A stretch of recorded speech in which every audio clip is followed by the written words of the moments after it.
it's Anne from the library, and I've got 2 more books for you this week.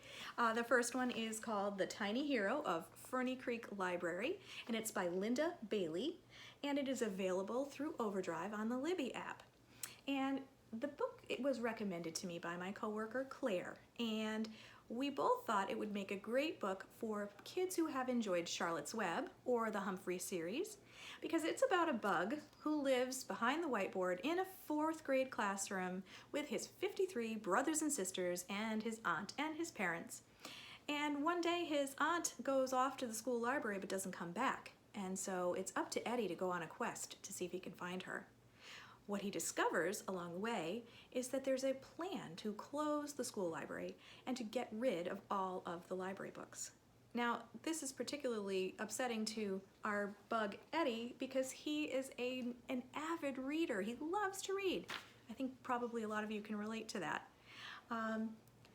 If you want to find out how successful Eddie is and whether or not the school library closes, you can read The Tiny Hero of Ferny Creek by Linda Bailey.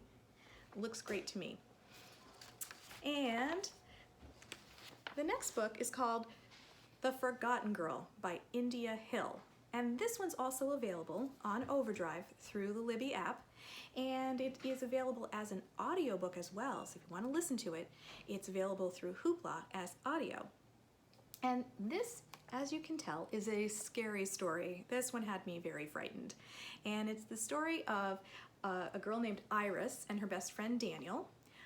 And one day Iris and Daniel are playing in the woods and it's snowed, so they're making snow angels.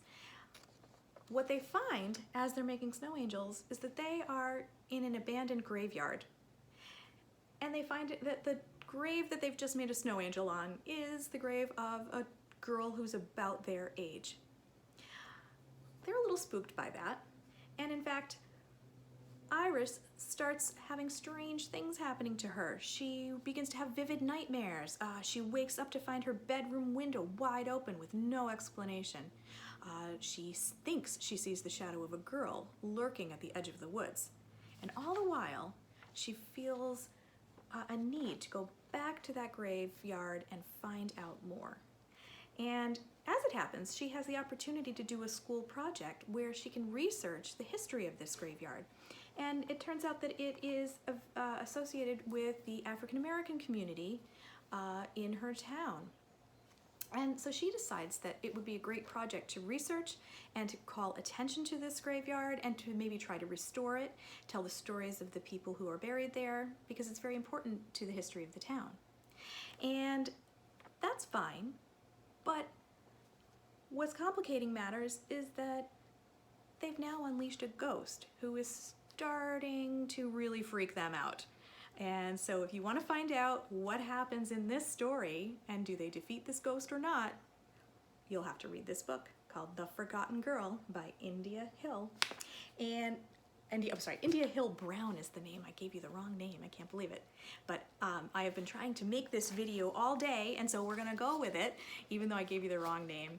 And one more thing I wanted to mention is that if you are interested in getting more recommendations for books for yourself that are specifically for you, you can go to our website at situatetownlibrary.org and fill out the book match form. And the form asks you a bunch of questions, and then I will use those answers and I will send you a book list of titles that are available that you would probably like based on your own reading preferences. So if that's an idea that appeals to you, please go ahead and fill out that form.